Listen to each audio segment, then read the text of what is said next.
Aquí seguimos con el contenido de República de la Verdad. Siempre, siempre agradeciéndoles la sintonía. Y miren, les aseguro que la persona que ustedes escucharán y verán ahora aquí en este espacio no tiene desperdicios. Es una persona que conocí recientemente y que definitivamente me enganchó y de inmediato le he admirado, respetado, le tengo un aprecio, que digo, oh, Dios mío, tan rápido. Pero sí, así mismo, se trata del señor Inocencio García, es historiador y sobre todo una persona llena de conocimientos, es maestro y tú te quedas como que así, mira.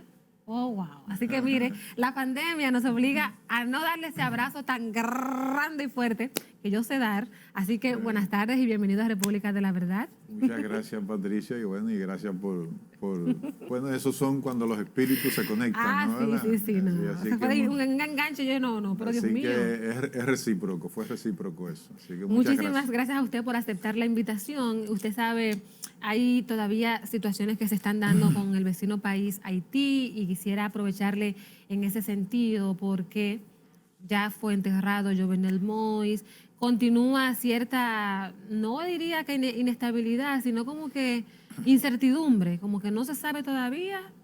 Yo quisiera saber, luego de todo esto, matar a un presidente, no se, están involucrando a todo el mundo, es como para que no se sepa finalmente quién fue, quién mandó, quién ejecutó, no sé.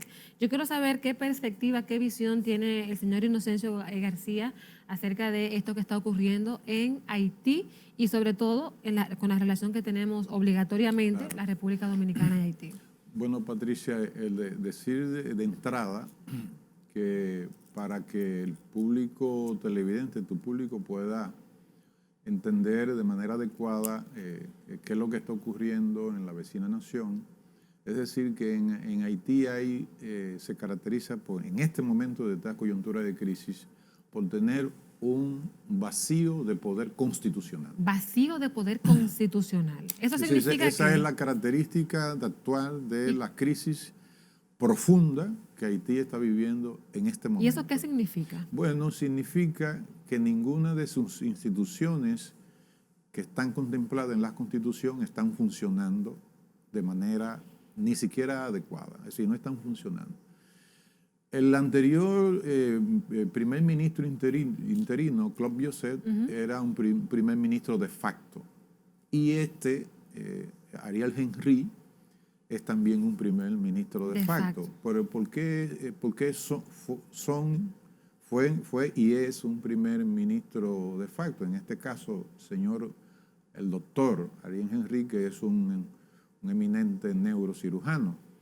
Y es el hecho de que Haití tiene un sistema, un régimen político híbrido, en el sentido de que es un sistema semiparlamentario y semipresidencial, que es distinto al nuestro, que es presidencial, ¿no? Y entonces, en la Constitución haitiana, el régimen parlamentario, cuando uno analiza la Constitución haitiana, tiene mucha fuerza en el desenvolvimiento institucional de ese régimen político, ¿no? Independientemente de que, lógicamente, el jefe de Estado tiene la fuerza que tiene. Pero el Parlamento tiene una serie de condicionalidades para el ejercicio, porque al ser un régimen parlamentario, entonces hay un primer ministro que es el que forma gobierno, ¿no? Y el Ejecutivo tiene que discutir con el Parlamento la designación de ese primer ministro, y el primer ministro, a la vez de que luego que es aceptado por el Parlamento, Cámara de Senado y Cámara de Diputados, tiene que entonces someter un plan de gobierno que a su vez tiene que ser aprobado por el Parlamento. Si el Parlamento no aprueba el plan de gobierno, hay que empezar de nuevo. Es decir, que es un régimen muy complejo para una nación como Haití, de tantos problemas y de tan escaso desarrollo económico, social, ¿no? Siempre he dicho que, por ejemplo, Francia, que tiene un régimen parecido, su cohabitación es problemática. Imaginémonos entonces en Haití si un régimen de esa naturaleza puede ser o no problemático. El hecho es que en este momento Haití tiene un vacío de poder constitucional. Repito, ese gobierno que formó el primer ministro Ariel Henry es un régimen de facto, un gobierno de facto, que fue instalado a instancia del Call Group.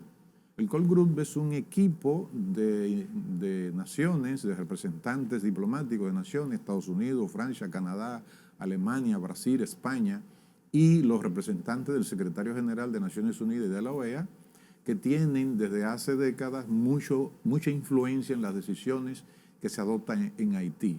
Ellos fueron los que mediante un comunicado, creo que el 7 del mes de julio de este mes, instaron a Ariel Henry a formar gobierno. Pero resulta que hay una oposición que está coaligada en la dirección política de la oposición democrática, la DIRPOP, que más o menos hay partidos que tienen tradición de los antiguos miembros de Convergencia Democrática cuando se produce la crisis tanto en el gobierno de Preval como en el gobierno de Jean Bertrand Aristide. Entonces hay algunos, hay otros también, pero esa oposición no apoya a ese gobierno. Entonces Haití está, a partir de ese vacío de poder constitucional, Haití está sufriendo una crisis inédita. O sea, Haití no había sufrido porque las crisis anteriores del 91, del 2004, para nada estas crisis se puede comparar con aquellas, porque ahora hay, es decir, en términos de lo que define un Estado, que es el control territorial y el control de la población que habita ese territorio, Haití no tiene ninguna de esas características como Estado, aunque eso significa que eso que se habla de Estado fallido no es ya Estado fallido, es que no hay Estado. ¿No? En Haití ahora mismo no hay Estado, y cuando uno lee, por ejemplo, que acabo de leer recientemente el comportamiento de los indicadores económicos recientes, ¿no? de Haití, entonces, bueno, eso agrava más la situación porque todos esos indicadores son de caídas y son indicadores negativos. A la vez de que la población crece más que la economía. Y se reproducen mucho. Es decir, la población en Haití, aunque ha disminuido ese indicador de esa tasa de natalidad, pero aún se mantiene por encima del crecimiento de la economía, que para este año, eso puede variar por esta crisis, para este año se está calculando por parte de los organismos multilaterales de un 1% de crecimiento. Es decir, que es una crisis que ya los especialistas están llamándole la tormenta perfecta. La tormenta perfecta. La tormenta perfecta porque están afectados todos los factores de gobernabilidad que le puedan permitir a ese país poder tener una determinada estabilidad y no es salir de la crisis, sino llegar a un punto de normalidad, acercarse al equilibrio, ¿no? Al equilibrio de una cierta gobernabilidad. Pero resulta que acabo de leer un artículo de James B. Foley, que fue embajador de Estados Unidos 2003-2005 en Haití, y realmente es un artículo demoledor y muy bien estructurado como gran conocedor de la situación en Haití, y un asunto que debe llamarnos nosotros al país a preocupación es el hecho de que él dice que dada la gravedad de la situación que hay en Haití, dice el ex embajador James Foley, es lo que sea factible realizar. Lo que quiere decir que hay quizás, exacto, que la crisis es tan grande que él inclusive habla de las capacidades limitadas que tiene Estados Unidos en este momento histórico para intervenir en Haití de manera, para darle una ayuda realmente considerable, desde cualquier punto de vista, no solamente financiero, sino también desde el punto de vista institucional. Estamos conversando con el licenciado Inocencio García, quien es secretario de Asuntos Haitianos de la Fuerza del Pueblo. Claro que sí.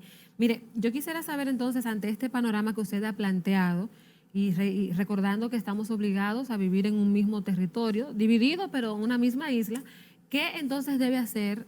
¿Cuáles deben los pasos, cuáles serían los pasos que debe República Dominicana tratando de implementar o, no sé, adoptar para que mejore? Porque es que todo siempre, casi siempre como que recae de este lado, siempre hay que buscar ayuda de este lado, la venta de los alimentos de este lado, el tema de incluso lo que está sucediendo con el tema del río Dajabón, que también se conoce como río Masacre, y el canal el canal. ¿Qué hará la República Dominicana? Porque lo que sea que haga, siempre entonces la señalan con el dedo. Es racista, Así es. no ayuda. Así es, por más que ayudemos. Entonces, ¿qué hacer diplomáticamente hablando? Y no sé, como país. Bueno, decir de entrada que el gobierno dominicano, ante el magnicidio, adoptó las medidas de Estado que se debían adoptar, que era cerrar la frontera. El plan Gavión. El plan Gavión, y que luego, también de manera correcta, el gobierno abrió los mercados binacionales de manera controlada, ¿no? Entrando de grupos pequeños, no esa cantidad masiva y descontrolada que uno ve en los medios de comunicación y que yo la he vivido de manera directa. Bueno, eso de entrada.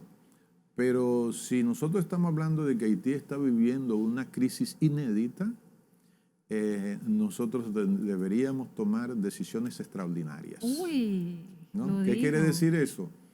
Quiere decir que el enfoque que nosotros tenemos, que hemos tenido de cierta flexibilidad en la frontera, ya eso debe desaparecer, ¿no? Ya debe desaparecer porque en los mismos países desarrollados, especialmente Estados Unidos, y más por la experiencia del embajador James B. Foley, que acabo de mencionar, sí, ex embajador en Haití 2003-2005, lo que se proyecta es que, y lo he dicho en otros programas, la solución de Haití no es de corto plazo. No es de corto plazo. No es de mediano y de largo plazo. Y pasa por que los haitianos, ellos se pongan de acuerdo, y es difícil que ellos se pongan de acuerdo, ¿no? Entonces, ¿qué medidas nosotros debemos adoptar? Son medidas extraordinarias. ¿En qué se traducen esas medidas extraordinarias? Bueno, en que efectivamente la presencia militar incrementada del ejército que ha dispuesto el gobierno debe seguir manteniéndose, pero dada la situación de violencia armada que hay en Haití por parte de la pandilla, la Federación G9. G9, sí, es una federación de pandillas. ¿Federación de pandillas? Hay una federación de pandillas comandada, liderada por un ex policía, Jimmy Cherizier, alias Barbecue, que es un gran, tiene un liderazgo en el marco de esa federación de pandillas. Y resulta que hay más de 3.000 hombres en esa federación de pandillas con armas de grueso calibre. 3.000 hombres. Más de 3.000 hombres con armas de grueso calibre en esa federación de pandillas, según las informaciones que uno investiga y lee sobre estos temas. Entonces, ¿qué significa eso? Que la República Dominicana tiene que elevarse el nivel de inteligencia del Estado, ¿no? Precisamente para que al país no le sobrevengan situaciones que lamentar con respecto a ese nivel de inestabilidad. Porque yo diría que yo no creo que ese es un juicio aventurado decir de mi parte que Haití técnicamente está viviendo una guerra civil. Sí, en el sentido de que, por ejemplo, la policía no tiene capacidad. Pero la población no enfrenta a nadie.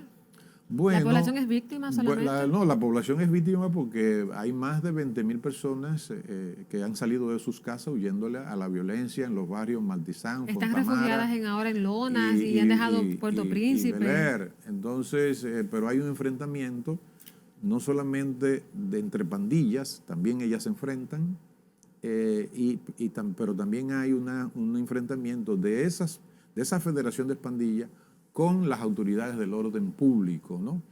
Entonces, a la República Dominicana, el desafío que tiene es fortalecer sus instituciones en muchos aspectos, ¿no? Y quizás llame la atención algo que voy a decir en materia de fortalecimiento institucional. El Congreso Nacional debe de aprobar las leyes de ordenamiento territorial y uso de suelo, pero concomitantemente con eso se le debería dar apoyo al Instituto Geográfico Nacional José Joaquín Hungría Morel para que pueda instalar la IDE, la infraestructura de datos geoespaciales que permitan al sistema de inteligencia del Estado Dominicano tener mayor nivel de eficacia, precisamente para hacer frente a una situación que puede ser inesperada. Y entonces el papel de la comunidad internacional. Bueno, el papel de la comunidad internacional, Patricia, yo creo que creemos que está cometiendo los mismos errores. Sí, los mismos errores del pasado, porque Haití se está insistiendo por parte de la comunidad internacional de que se celebren las elecciones el 26 de septiembre y a nosotros nos parece realmente contraproducente porque, primero, tú no tienes un padrón electoral. Si tú quieres desarrollar, aunque sea mínimamente, una gobernabilidad democrática, tú debes tener, aparte de un padrón electoral creíble, saneado, debe tener un consejo electoral provisional que no dependa de influencias del Ejecutivo o de otros actores políticos, ¿no? Pero además, otra cosa, Haití lo que necesita es reconstrucción económica y social, es decir, Haití necesita carreteras, hospitales, escuelas, agua potable y saneamiento.